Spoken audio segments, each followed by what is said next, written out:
رب اشرح لي صدري ويسر لي أمري واحلل عقدة من لساني يفقه قولي وقل ربي أدخلني مدخل الصدق وأخرجني مخرج الصدق واجعل لي من لدنك سلطانا نصيرا.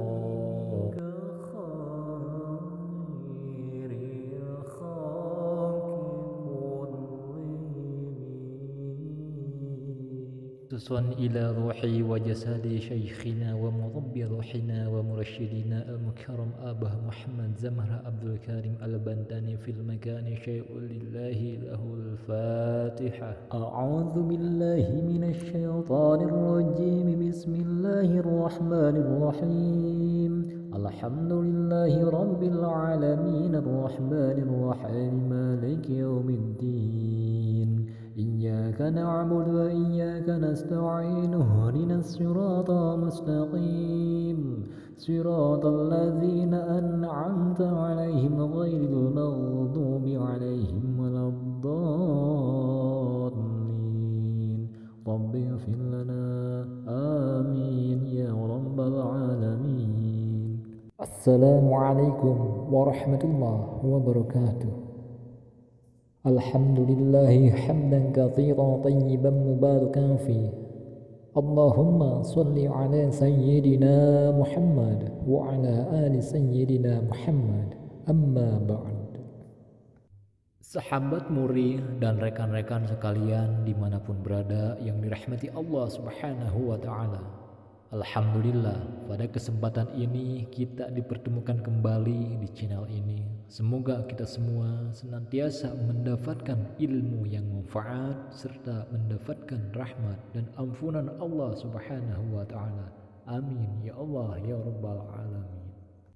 Baik, pada kesempatan di episode keempat ini kita akan melanjutkan kajian kitab Kosong Muri jilid ke-1 yang berjudul Makna Usuluddin untuk Panduan Masuk Islam.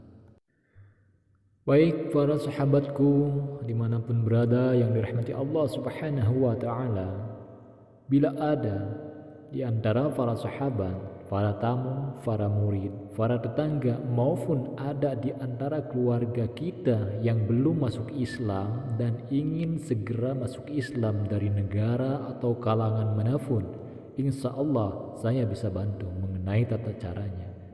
Karena untuk makna syahadat saya biasanya berikan dengan berbagai macam bahasa agar ketika bersyahadat atau masuk Islamnya nanti mereka sudah mengerti benar maksud dan tujuan dari dua kalimat syahadat itu. Berikut ini adalah materi versi bahasa Indonesia, yakni sekilas tentang usuluddin atau pokok agama untuk panduan masuk Islam. Walaupun masih terbilang dasar, tetapi saya perhatikan banyak sekali dari kalangan muslim pun yang belum banyak mengetahuinya, yakni sebagai berikut. Usuluddin biasanya membahas akan 3 hal, yakni 1. Ilmu ilahiyat, yaitu ilmu yang membahas tentang sifat-sifat wajib, mustahil, jaiz bagi Allah Subhanahu wa Ta'ala dan hal-hal yang berkaitan dengan ketuhanan lainnya. Yang kedua, ilmu nabawiyat, yaitu ilmu yang membahas tentang sifat-sifat wajib, mustahil, jaiz bagi Rasul dan hal-hal yang berkaitan dengan kerasulan. Yang ketiga, ilmu sama'iyat, yaitu ilmu yang membahas tentang apa-apa yang didengar dari Rasulullah Shallallahu Alaihi Wasallam atau al-hadis berupa alam barzah, alam mahsyar dan lain-lain. Juga hal-hal yang berkaitan tentang alam-alam itu adalah benar. Saya awali usuluddin ini dengan mengucapkan 2 kalimat ikhlas, yaitu asyhadu an la ilaha illallah wa asyhadu anna Muhammadar Rasulullah. Baik, ketahuilah sebelum melaksanakan ibadah rukun Islam, maka wajib bagi muslim yang baligh dan berakal atau mukallaf untuk mengetahui kepada siapa ia menyembah atau ma'rifatullah.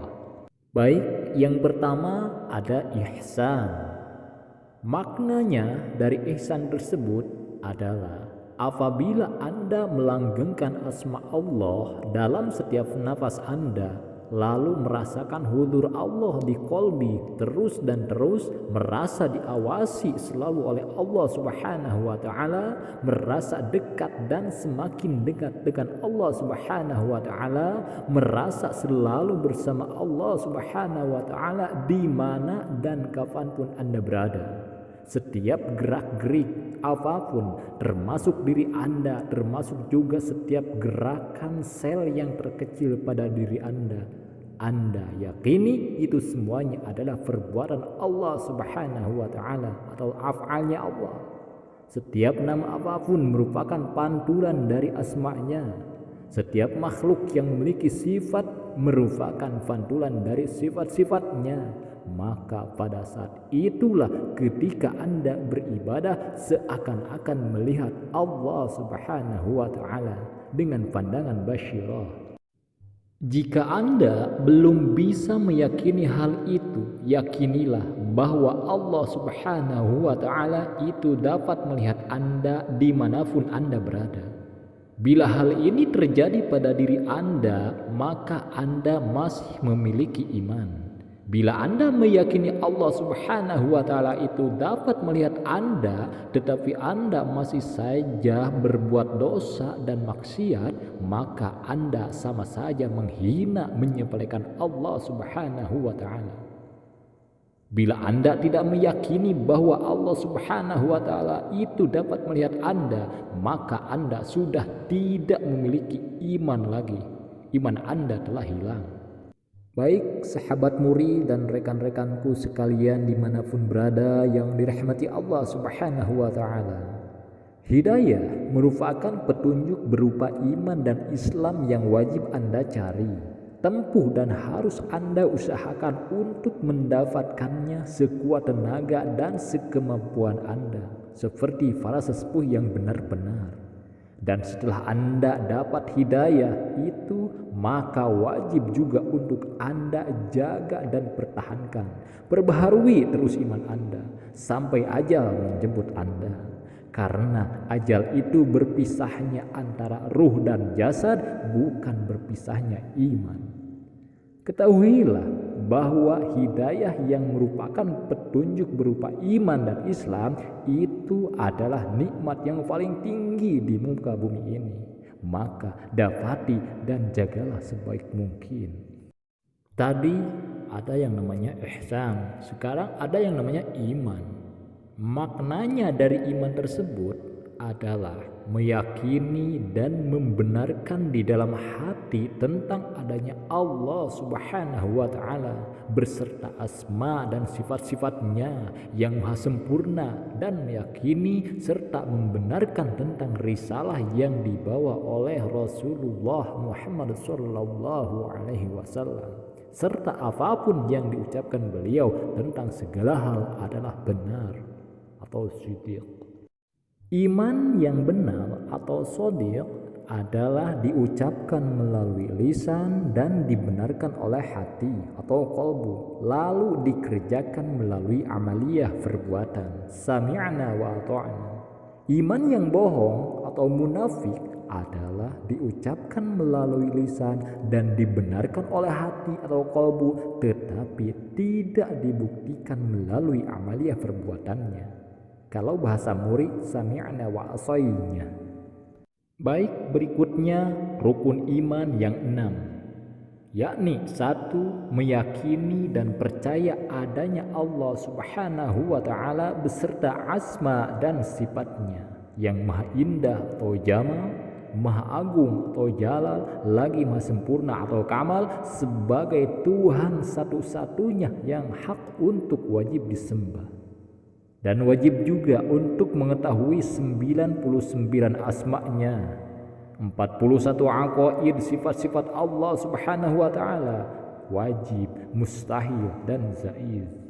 Yang kedua, meyakini dan percaya adanya para malaikat yang tercipta dari nur, dan banyaknya mereka hanya Allah Subhanahu wa Ta'ala yang mengetahuinya. Tetapi wajib diketahui tentang 10 malaikat beserta tugas-tugasnya, yakni Jibril, Minkail, Israfil, Ijrail, Munkar, Nakir, Raqib, Atid, Malik, dan Ridwan. Baik, yang ketiga, meyakini dan percaya adanya kitab-kitab yang Allah Subhanahu wa ta'ala turunkan yang berjumlah 104 kitab kepada rasul-rasulnya. Tetapi wajib mengetahui akan 4 kitab saja, yakni Taurat bahasa Ibrani diturunkan kepada Nabi Musa alaihissalam, Jabur bahasa Kipti diturunkan kepada Nabi Daud alaihissalam, Injil bahasa Suryani diturunkan kepada Nabi Isa alaihissalam, dan Al-Quran bahasa Arab diturunkan kepada Kanjeng Rasulullah Muhammad sallallahu alaihi wasallam.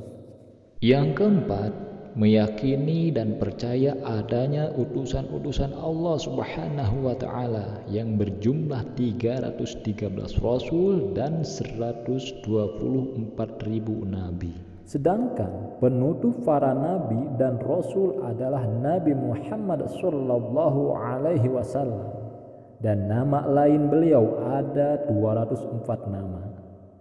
Wajib mengetahui akan rasul yang 25, mulai dari Nabi Adam alaihissalam sampai Nabi Muhammad sallallahu alaihi wasallam. Wajib pula mengetahui juga akan 9 aqaid yang terdapat pada sifat-sifat Nabi Muhammad sallallahu alaihi wasallam, wajib, mustahil, dan jaiz. Yang kelima, meyakini dan percaya adanya hari kiamat atau hari akhir yang waktunya hanya Allah Subhanahu wa ta'ala yang mengetahui.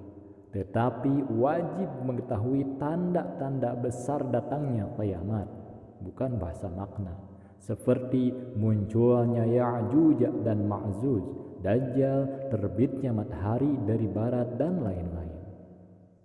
Yang keenam, meyakini dan percaya adanya qada atau ketetapan, ketentuan, dan qadar atau keputusan Allah Subhanahu wa ta'ala, yang baik maupun yang buruk, semua itu datangnya dari Allah Subhanahu wa ta'ala. Takdir terbagi 2, yakni takdir mubrom tidak bisa dirubah, dan takdir mu'allaq yakni masih bisa dirubah. Wajib mengetahui 9 aqaid yang terdapat pada qada dan qadar. Baik sahabat Muri dan rekan-rekanku sekalian dimanapun berada yang dirahmati Allah Subhanahu wa ta'ala. Selanjutnya Islam. Maknanya mengamalkan dan mempraktekkan amaliyah ibadah kepada Allah Subhanahu wa ta'ala, atau sering dikenal juga dengan sebutan amal soleh, ilmu praktek iman. Syarat Islam ada 5, yakni 1. Sabar akan hukum-hukum Allah Subhanahu wa ta'ala. Setiap hukum-hukum Allah Subhanahu wa ta'ala pasti ada hikmah manfaatnya yang terkandung. Ada pelajaran pentingnya, maka bersabarlah lalu sami'na wa ata'na. Misalnya, sholat subuh didirikan di saat manusia banyak yang sedang istirahat tidur, maka bersabarlah lalu kerjakan, dan lain-lain. Yang kedua, ridho akan ketentuan takdir yang Allah Subhanahu wa ta'ala tetapkan. Barang siapa yang tidak ridho atas takdir yang Allah Subhanahu wa ta'ala tetapkan, maka carilah Tuhan selain aku. Hadis qudsi. Tidak ada yang dapat menolak bila Allah Subhanahu wa ta'ala memberinya, dan tidak ada yang dapat memberi bila Allah Subhanahu wa ta'ala menolaknya. Maka ridholah atas segala ketetapannya. Yang ketiga, bersyukur atas segala nikmat yang Allah Subhanahu wa ta'ala berikan.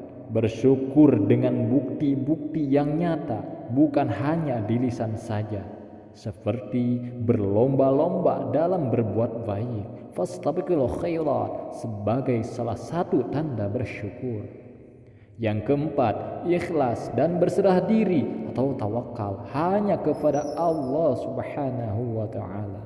Yang kelima, mengamalkan Al-Quran, As-Sunnah, dan Ijma' atau kesepakatan ulama dalam bidang hukum syar'i. Selanjutnya, tanda-tanda Islam ada 4. 1. Menuruti, patuh, dan taat akan perintah Allah Subhanahu wa taala dan Rasulullah sallallahu alaihi wasallam. Yang kedua, suci lidahnya dari perbuatan dusta. Yang ketiga, suci badannya dari perbuatan maksiat. Dan yang keempat, suci perutnya dari yang haram.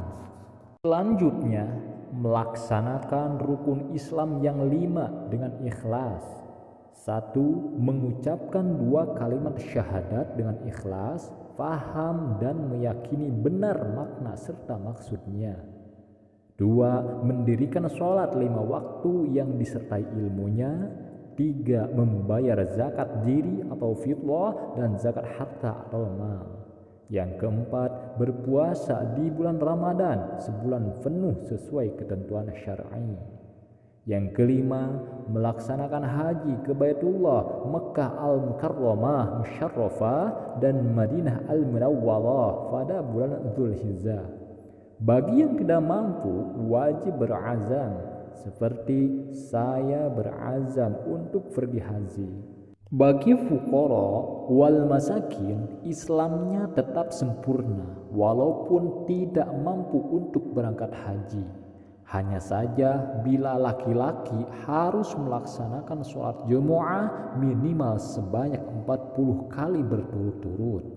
Bila wanita harus menyambutnya di rumah Baitul Jannati setiap kali suami baru pulang ba'da sholat Jumu'ah, maka pahalanya seperti berhaji. Baik sahabat muri dan rekan-rekanku sekalian dimanapun berada yang dirahmati Allah Subhanahu wa ta'ala. Selanjutnya, setelah masuk Islam, wajib ridho dan ikhlas yang sesungguhnya tentang 6 hal, yakni 1. Aku ridho dan ikhlas Allah Subhanahu wa ta'ala sebagai satu-satunya Tuhan yang hak dan wajib disembah. 2. Aku ridho dan ikhlas Islam sebagai agamaku satu-satunya. 3. Aku ridho dan ikhlas Sayyidina Muhammad sallallahu alaihi wasallam sebagai nabi dan rasul, utusan Allah Subhanahu wa ta'ala sebagai penutup para nabi dan pemimpin para rasul. Yang keempat, aku ridho dan ikhlas kitab Al-Quran sebagai imamku dan aku bermakmum kepada Al-Quran. 5. Aku ridho dan ikhlas Ka'batullah yang di Mekah sebagai kiblatku. Dan yang keenam, aku ridho dan ikhlas umat Islam dimanapun berada sebagai saudaraku. Baik, selanjutnya syahadatain. Maknanya ada 2 kalimat ampuh di mana bila kalimat ini rusak atau batal dengan melakukan perbuatan syirik khafi atau samar ataupun syirik jali atau jelas, maka sia-sialah semua amaliyahnya.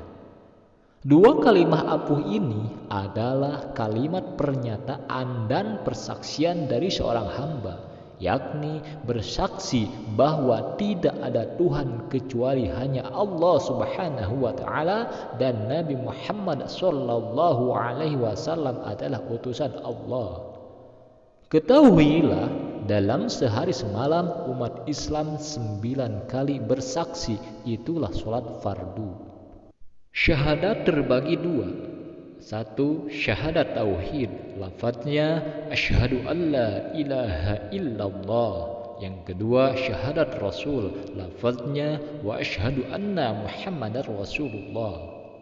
Sempurnanya syahadat ada 5. 1. Diikrarkan lafaz 2 kalimat syahadah, biasanya 2 kali nafas. Yang kedua, diketahui arti kalimat syahadatnya. Yang ketiga, dibenarkan maksudnya. Yang keempat, diyakini maknanya. Dan yang kelima, diamalkan di dalam perbuatannya. Artinya, janganlah berbuat syirik dengan sesuatu apapun. berhati-hatilah. Baik, selanjutnya batalnya syahadat ada 4. 1. Menyekutukan Allah Subhanahu wa ta'ala dengan sesuatu apapun. Yang kedua, ragu-ragu di hatinya tentang syahadat tauhid dan syahadat Rasul. Yang ketiga, menyangka dirinya diciptakan oleh Allah Subhanahu wa ta'ala. Dan yang keempat, tidak meyakini akan adanya sifat-sifat dan zat Allah Subhanahu wa ta'ala. Baik, di saat masuk Islam harus ada yang namanya 5 rukun syahadah. Di dalam bahasa Arab biasanya dikenal dengan sebutan syahid, masyhudlah, masyhud alaih, masyhud bih, dan sigat. Yakni 1. Orang yang bersaksi, yakni si calon mu'allaf. Yang kedua, kepada siapa bersaksinya itu, yakni kepada Allah Subhanahu wa ta'ala dan Nabi Muhammad sallallahu alaihi wasallam melalui akal dan iman. Yang ketiga, tentang apa yang disaksikannya itu, yakni tentang keesaan Allah Subhanahu wa ta'ala dan kebenaran risalah yang dibawa oleh Nabi Muhammad sallallahu alaihi wasallam. Yang keempat, di mana tempat bersaksinya, yakni di kolbu, hati batin, dan disunahkan agar diucapkan melalui lisannya supaya diketahui oleh orang lain. Yang kelima, apa ucapan persaksiannya, yakni asyhadu an la ilaha illallah wa asyhadu anna Muhammadar Rasulullah. Baik sahabat muri dan rekan-rekanku sekalian dimanapun berada yang dirahmati Allah Subhanahu wa ta'ala. Biasanya tata cara bersyahadat bagi calon mu'allaf ada 7 tahapan, yakni 1. Disaksikan oleh 2 orang laki-laki atau 1 laki-laki dan 2 wanita dari umat muslim yang baligh dan berakal atau mukallaf. Diharuskan juga agar yang menjadi saksi ini adalah orang yang mengetahui tentang sah dan tidaknya bersyahadat. Yang kedua, dijelaskan sekilas tentang iman dan Islam. Yang ketiga, dicatat lengkap data si calon mu'allaf, saksi, penerjemah, pemandu syahadat, dan lain-lainnya pada surat tanda bukti masuk Islam sebagai legalitas kenegaraan walaupun tetap sah tanpa surat ini pun. Baik, yang keempat, bacalah istighfar 3 kali, lalu pandulah si calon mu'allaf tadi untuk mengucapkan 2 kalimat syahadah dengan memakai versi bahasa Arab. Yang kelima, setelah itu berdoalah dengan doa-doa tertentu agar dikuatkan iman Islamnya. Yang keenam, setelah berdoa, surat tanda bukti masuk Islam tadi agar ditandatangani. Yang ketujuh, berikanlah buku panduan sholat, Al-Quran, dan lain-lain. Apapun yang bermanfaat berikanlah. Lalu bermusafahahlah dengan mengucapkan selamat Anda telah masuk Islam. Ketahuilah dengan disaksikannya oleh para malaikat Allah bahwa di dunia ini umat Islam telah bertambah 1 orang, yakni Anda. Mulai saat ini Anda adalah saudara kami. Apapun kesulitan Anda menjadi tanggung jawab kami. Barakallahu li wa lakum ajmain. Amin ya Allah ya Rabbal Alamin. Insya Allah sampai jumpa di episode 5 yang berjudul tentang Ismul Dzat. Akhirul kalam. Assalamualaikum warahmatullahi wabarakatuh.